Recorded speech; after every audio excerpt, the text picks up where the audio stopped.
Just a word of caution, this podcast does contain material related to sexual assault, which could be upsetting to some listeners. Please make sure you're emotionally resourced and seek help from a trauma specialist or medical professional if you need it. I'm tired of having women have to explain their pain and make their excuses for why they've done or not done what they've chosen to do, when it should just be a matter of, I own what I own, and I'm holding you to account.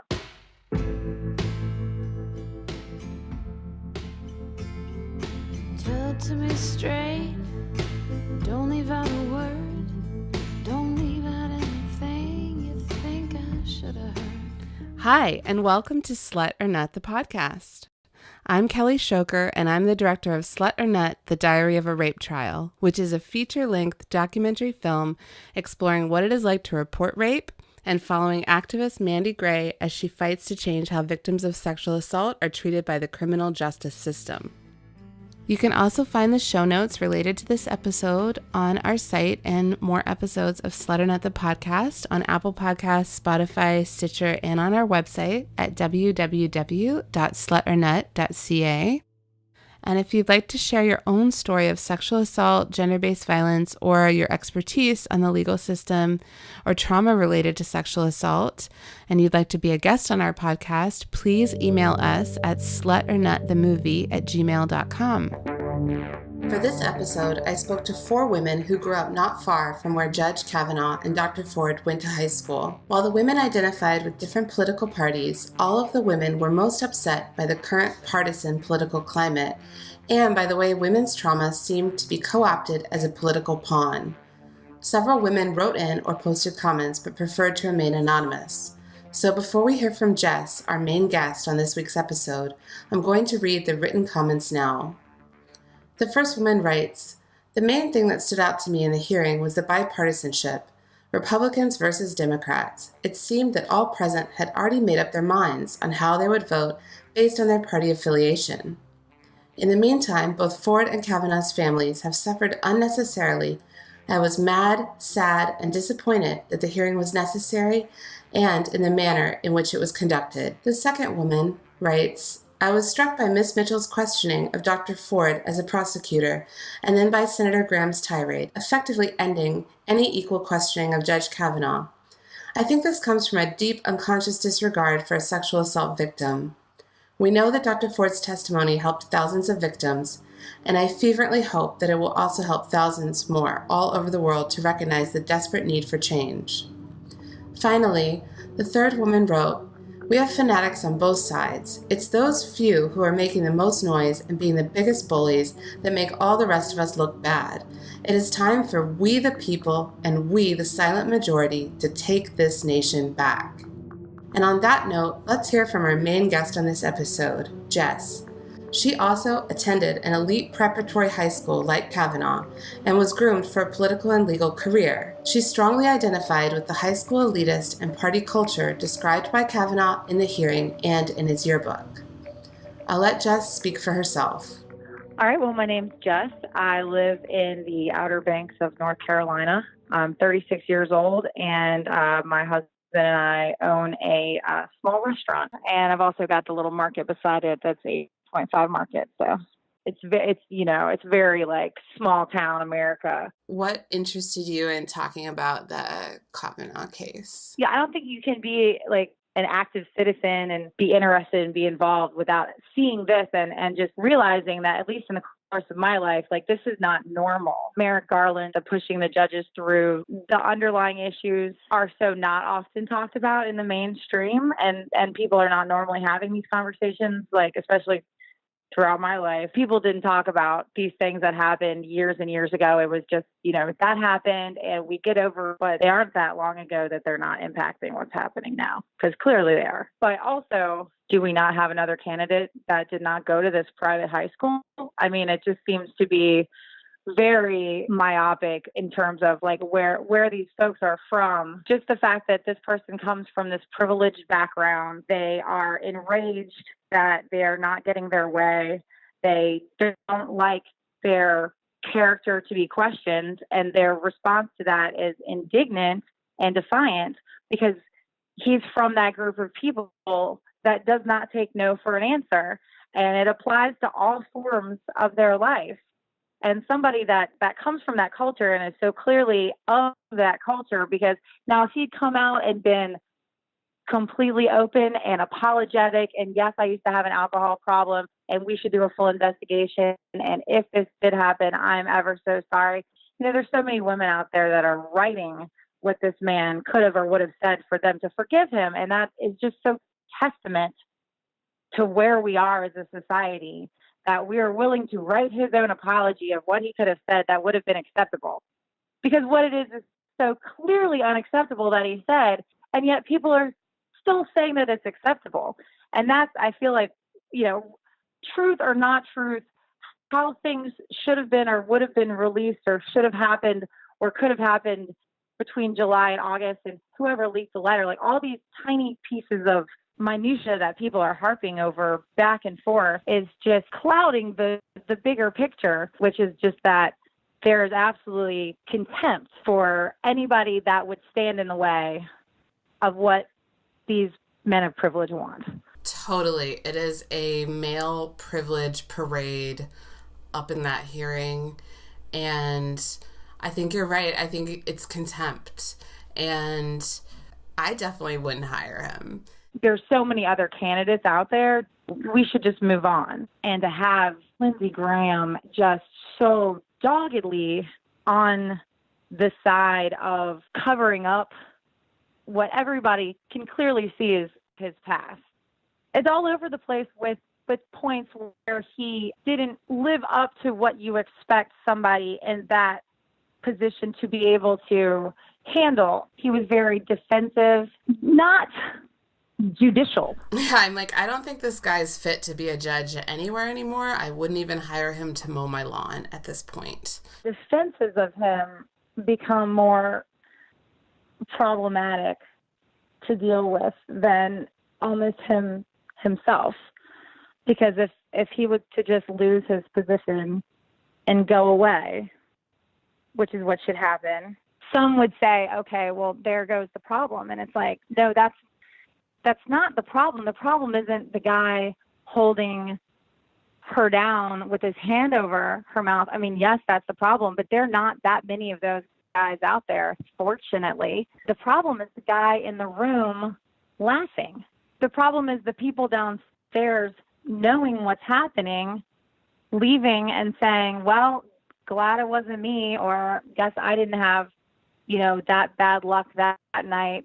If they just dropped the nomination and moved on, I think that would show that they have proper respect for how this process is supposed to work. Any whiff of impropriety should disqualify. The first one didn't have this problem, so it clearly isn't a standard tactic on the Democratic side of the aisle to throw some phony charge at somebody to get them out of the position that they're in. It's horrifying to hear the daily discourse of, well, if they can't prove it, then he should still be the justice. The fact is that she, under felony, like under threat of felony, went and said what she said, and all sorts of personal and family pain that's involved with this. And the fact that all this other stuff has come out about his past and his drinking, and he's being evasive about that. And so let's just move on. But you want to defend him because at the base of it, so many, especially powerful white men, identify with him. Yep. And they think it's like a witch hunt out to get them. Well, he literally said, this is a hit job. I mean, talk about a statement with no evidence. I mean, this is a well-respected psychologist who is doing something miserable. Like, nobody wants to go testify at a Senate hearing. She has no motivation to lie, really. And he has every reason to lie. I felt like the ranking members on the Democratic side that had knowledge that this existed, they let everyone down by letting it get to this point where, on an international stage, we're parsing about what somebody did when they were in high school. We're talking about, the culture of like Mid-Eastern Atlantic private schools in the 80s. It just seems like we've lost all sort of focus on what's happening here, which is Trump filling up all these federal judge seats and attempting the Supreme Court with these people that want absolutely nothing more than to tear down the work that the civil rights movement and the women's movement and the LGBTQ movement, all of this work that has been done over decades, it feels like has come down to this high school party. Mm-hmm. And we're all either the girl on the bed, the guy laughing, the people downstairs at the party that don't give a shit. That's where we all are as a country. And we should be so much better than that. And I hate the language, as a side note, that all of, especially the Democratic side, the language that they use when they talk about how the Republicans are trying to push the nomination through, I feel like they're co-opting the language of assault and using those words to make it more emotional and make people more apt to go out and be outraged and be in the streets and protesting and writing signs and everything. But I feel manipulated by their use of that attacking language. They repeatedly say they're trying to ram this through and jam this nomination in, and they're not going to take no for any reason. And it's like, you know what? This is not the same, and you shouldn't use those feelings in terms of what actual sexual assault is to describe this political situation. Like, you're rubbing our faces in it at this point. I feel manipulated by the way that this was handled from the very beginning. If she did not want to come out publicly, she wanted this to be known so that he would be passed on. Her whole point of coming forward was that she didn't feel that, somebody that did that in the past should be on the Supreme Court, and she felt like this was the only time to come forward. And that was her right to stay private. And it just angers me so much that the whole of women that are feeling this assault in her past, their past is being co-opted for political purposes. I don't like having to tell my story of why I didn't report to defend this political nonsense. Just because your situation is pertinent and other people are out there telling their stories, don't feel obligated to talk about something that you don't want to talk about. Don't feel that anybody deserves your pain unless you're willing to put it out there. Because I'm tired of having women have to explain their pain and make their excuses for why they've done or not done what they've chosen to do, when it should just be a matter of, I own what I own, and I'm holding you to account. What I have and why I do it has nothing to do with that. There's a whole big real issue there outside of whether she's telling the truth or he's telling the truth, and what he did 36 years ago that doesn't need to be happening within the view of, blue versus red politics. And that's kind of what's happening, because it should be something that brings everybody together. I mean, it's certainly something that everybody should be on the side of, that women should not feel fear of being assaulted on a daily basis. It's just the way that the world should be. And that conversation doesn't need to be political.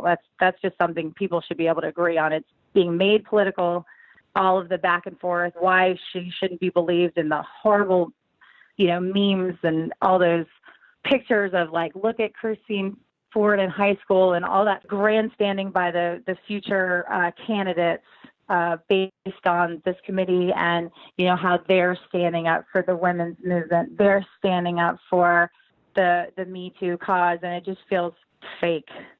This is how people have gotten and kept power, because the people that get it tend to be able to do what they want without anybody really questioning them once they get there.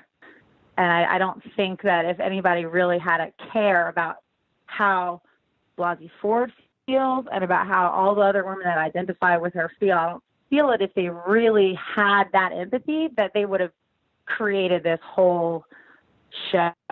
And I do feel grateful for those women that confronted Jeff Flake in the elevator, because 100%. I think that was the moment that most made people feel it. You know, I could see in his face that even he was, or I think I could see in his face that even he was regretting his decision or feeling like all torn up inside. And I'm like, yeah, you should feel all torn up inside. That's how you should be feeling right now. It just breaks my heart that it's become a political situation, and I think real people out there are really being hurt on a daily basis by this conversation, and it's being manipulated by those empowered. It just feels awful. When you mentioned Lindsey Graham, I don't think there was anything else that made me as mad when I watched it as his little tissy fit, which I don't know if you saw that, but I was kind of like, oh my God, like, did you really just listen? I watched every minute. I seriously, between watching on my phone and listening on the radio in the car, it's not so often somebody that cooks for a living gets to watch these, you know, kind of hearings and like feel like Blasey Ford describes, feels personally involved with this hearing. I feel like everybody feels that they have a stake in it on one side or the other, because they always say, you know, well, put yourself in his position, and my response is no. Yeah, no. I'm not going for the Supreme Court. Nobody's accusing me of anything. Nobody's ever accused me of anything like that. You know what? Probably because I've never done anything like that. I don't think anybody's accusing Ruth Bader Ginsburg of gang rape activity at parties. No, but there was anecdotally, Ruth Ginsburg's going to come out and complain that Abraham Lincoln molested her or some shit, gosh. right? And I'm like, you can't even see the woman is not the victim. You're not even suggesting that she could have been a perpetrator. Even in your like hypothetical joke, you can't even see the woman as capable of being a more powerful person in the situation. That, you know, it's like, oh, people are equal now, and like I don't see color, and like women's rights and all that stuff is like a moot point, and we don't need the ERA. It's like, clearly, we haven't come that far. Nope. But beforehand, when he was just the first nominee, before any of this other stuff came out, I felt like he was a complete sham as a nominee, and I was more worried about him being on the Supreme Court than I've ever anybody else in the past. And I watched this stuff passionately because of my history in it, and you know, the law is something that I wanted to do with my life. And part of the reason why I didn't get into politics and I didn't do that stuff is because of my experience working with politicians and all the horrible personal interactions that I had with the people that I would have been working with and for on both sides. And I decided that I would rather just, you know, be my own person and do my own thing. Are you comfortable speaking a little bit more about your own personal experience or how you are relating to this? Because I know so many of us do have had very similar experiences. Are you comfortable about sharing a little bit about that? I feel like I have a couple. I know, it's so hard. So many women have so many stories. For the private school end of the story, which is where I feel like super close to this history, because I went to a very elite, small private school that considered itself to be a starting off block for people that were going to go and be successful and powerful. As a teacher's kid, I was one of the kids that didn't have to pay to go. So there was no financial way that my family could have ever afforded for me to go to that private school. But because my mom taught there, they had to take me. One of my favorite anecdotes is I got in trouble for wearing one of those auto body shirts. You know, like that has like your name. It's got like the name on it. It was like really trendy in the 90s to wear like, you know, whatever, you know, worker shirt. Yep, I had one too, named Frank. Yeah, exactly. I don't know how else to describe it. It's like you go to a vintage store and you go get like some AutoZone shirt from the 70s, and like that was cool. I wore one of those to school for what we would call dress up day, which was like 2 days out of the week we had prospective students and college recruiters come on campus, and you had to dress up. And so you had to wear a button-down shirt. And that was my button-down shirt. And I said, you know, I don't understand why I'm breaking the dress code because this is a button-down shirt. And he said, well, this is the disciplinary director of the school. We were very close by the time I graduated. He said, well, the collar of that shirt is the wrong color. And I said, I guess I don't really understand what you mean. He said, well, this is in a school where we endeavor to wear blue collar shirts of any kind. So, when you dress up for dress up day, you need to dress like you're going to be the kind of professional that we want this school to create. And at that, so many people in my family are trades folks, and I just knew where I was. They always told you where you were when you were there. And I had a basketball coach, and they'd hired him. He's originally I guess I'm not trying to like name names or anything like that, but he was a pretty big deal when he played for VCU back in the day. And so they hired him as a coach, but he doesn't, there wasn't a pedigree of him being a coach, and he'd actually played for this foreign national team, and he'd been living in Russia for years. And, you can even tell by Brett Kavanaugh's information, like sports are like a really big thing for private schools. And so he had a niece. And so the deal was that he would come over and coach, and the niece would be like our, ringer or whatever. So our girls' sports teams would do better. It seemed very far-fetched even, it's just a small private school. Like, who cares? But they cared. They cared so much that when multiple women from our team went from 6th grade until 12th grade, we didn't really have a middle school team. So you had girls as young as, I guess, 12 or 13. I mean, all on the same team. And they just hired him to be our coach. No background check, no nothing. And multiple complaints from us within the group. Hey, do you feel like he's kind of looking at you funny? He patted my butt as I got off the court. It's like, yeah, I saw that. That was weird. And it was just kind of like one little thing after another. And all of a sudden, he started coming in the women's locker room before and after the games. Like, oops, I didn't mean to walk in on you changing, very odd. And he was 7'3". I mean, very intimidating person. And also a terrible driver. He had a drinking problem. I mean, anyway, so one day I was in the locker room by myself changing, and he came in and he refused to leave. And he just watched me change and just stare at me the entire time. I must have been like 15 or 16, but other stuff had happened in my childhood, and I was not in the place to deal with that, but I was in the place to complain about it and know that it was wrong. Whereas other girls on my team, they didn't quite understand the nature, how wrong it was. I mean, because it was wrong. And so I said, you need to leave, get out of here. And he's just like, no, I'm your coach. It's okay. And I said, no, it's not okay. And you need to get out of this locker room, and you don't need to come in this locker room. We have other places to meet. And I said, you just need to leave. And so somebody else came in. I can't remember who it was, but he left. But I felt very like something was about to happen, kind of thing. And the next day, when I was practicing my free throws, he walked up to me and he put his hand on the bottom of my back, and to try to correct I was a great free throw shooter. There was no need, and just very inappropriate. I said, "You are so inappropriate. Don't put your hands on me. Don't touch me." And I had my shirt tucked up, you get hot in the gym and you roll your shirt up into your sports bra. And he said, "Well, you shouldn't dress like that." And I was the captain at the time. I was like, "I'm the captain of the basketball team. I can do whatever I want." And he's like, "Well, just know that I'm watching you." And I said, "Yo, I know you're watching me, when I'm changing in the bathroom." And he said, "Oh, no, I never do that. I would never watch you in the bathroom." And then he leaned down and whispered in my ear, and he described my underwear. He said, "I didn't even notice that you were wearing little yellow flowered panties." And I just remember him saying that, and it was just the most disgusting thing. And I said, "I'm going to say something to somebody."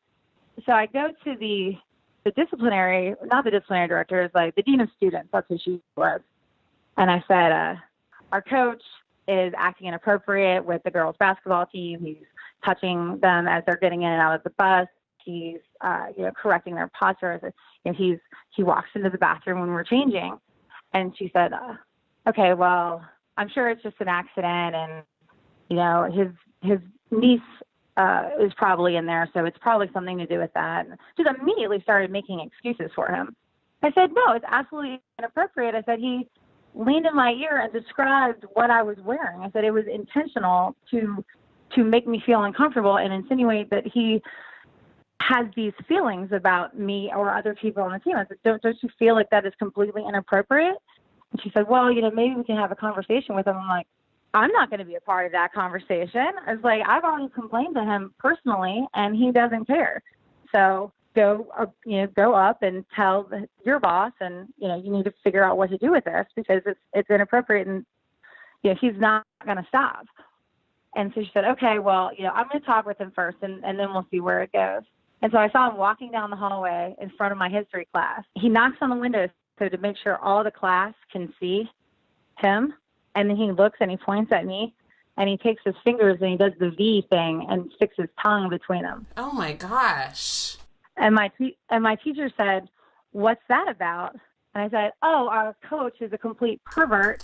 And he talks about how he wants to have sex with the girls on the basketball team. And apparently Ms. Brumberg thinks that that's okay. And she just looked at me, and I was like, what? And that was just a known fact after that. And everybody at the school just knew. Oh my, wow. That was just a thing. And all the girls on the basketball team just had it. Like, we would literally, like, when we left the bus, we would walk with our butts against the outside of the bus because, like, he wouldn't be able to touch us. And we would, like, back each other up when we were on the court. And he would try to come over and be close to one at a time. We would come over and we would say, no, I'll help her with that shot, you know? And it was just, everyone knew. And it wasn't until he drunkenly crashed one of the buses into the other that he got fired. Yeah, because alcohol is such a bigger problem than being a predatory pervert to young girls. Who knows if that was even his niece? Well, and I mean, it's been proven that men who are predator pervs gravitate towards jobs that allow them to interact with young girls and young women, and there's a higher statistic probability that someone in one of those positions is going to have some sort of urge, either whether they act on it or not, it's their thing. And so for me, even just hearing that Kavanaugh was coaching girls basketball, I was like, that's a red flag in and of itself. But I'm sorry that you had to go through that, but I'm also like, you're a role model to other young women listening to this, to just like spell out the truth, even if no one listens. At least I mean, that takes great courage, and you're risking a lot of repercussions, especially if your mom is teaching at the school. Those school administrators were probably like, this is why we shouldn't let teachers' kids go to the school. Oh, 100%. I mean, I never got another award at that school after that, even though I had one of the highest GPAs, was the captain of the field hockey, basketball teams, led the canoeing team, was on the debate team, junior class president, all of those things. And when I graduated, it wasn't even like I'd gotten on a roll.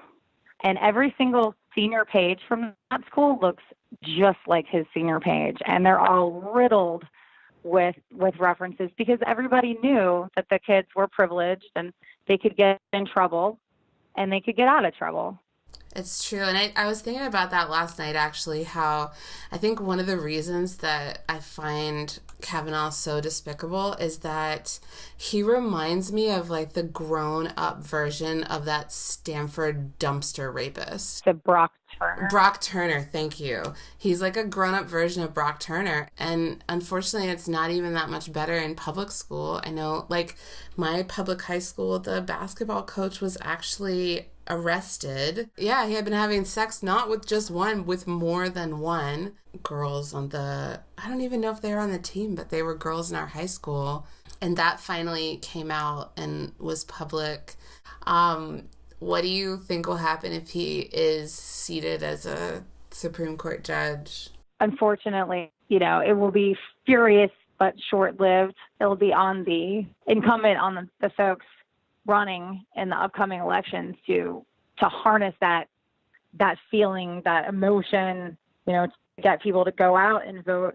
But what do I think is going to happen is that he'll get on the Supreme Court, and the small percentage of society that actually understands what's happening will slowly watch the court cases skew so much further to the right that the court won't be seen as a nonpartisan body anymore, that it would not be a recourse for folks that are looking for any sort of social justice. And that's a terrifying, sad thought. My hope of the last 25 years is that I wanted the Tea Party to split the Republican Party, but that didn't work. They just enveloped them like a blob. Yeah, they just ate them for dinner. I wanted it to split it because I was like, yeah, these guys there's no way that they're going to support these old hats in the conservative movement. Like Steve Bannon was starting to be listened to within the mainstream of the party. And I went, oh, we're done. You got all the crazies lumped in there now. So like there's that chance in November that not only can we sweep out some of the red seats and put blue seats there, but that we can sweep out some of the old blue seats and put some folks in there that actually have the actual interests of the people at their heart and not just the interest of gaining and keeping power, which is the whole problem with politics in the first place. And if you haven't registered to vote in your rural area and are still voting in the city that you once lived in, I'm looking at myself in that situation, make sure you get out and change your registration to be where you actually are so that you make a difference where you're living. But I think the cool thing is like a lot of women are getting angrier, and a lot of them are saying things back to people that they wouldn't have said before. And I like that. I like that too. That's a positive note to end on. Thank you. Yeah, and we've got a large population of highly educated women now in the United States, so things can't not eventually change. After recording the conversation with Jess, I decided to fact-check my own memory of the basketball coach at my high school. Because the details were very foggy so many years later, I messaged a few friends. They remembered the same thing. One person even remembered the names involved, so I Googled him and pulled up his face on the sex offenders registry. There he was, living 2 hours south of where we had gone to high school and working for the phone company. But when I dug a little deeper, I saw the court records showed a much worse scenario than I remembered. The actual convictions were for forced sex with a minor who was his relative and in his care. So while I confirmed the incident I remembered with the girls from my high school and this teacher based on the court records, I'm not sure if those girls were even reported to the police.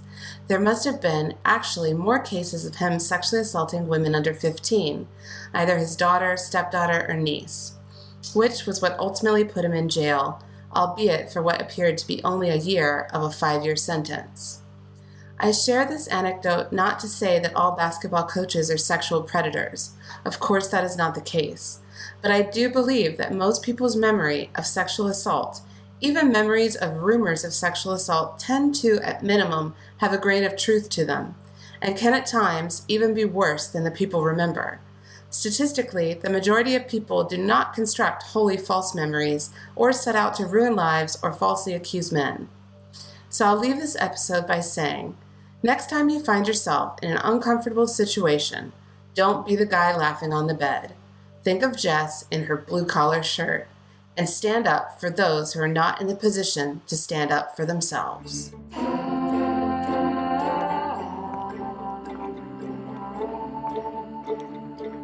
You don't know anyone, smile, smile, smile.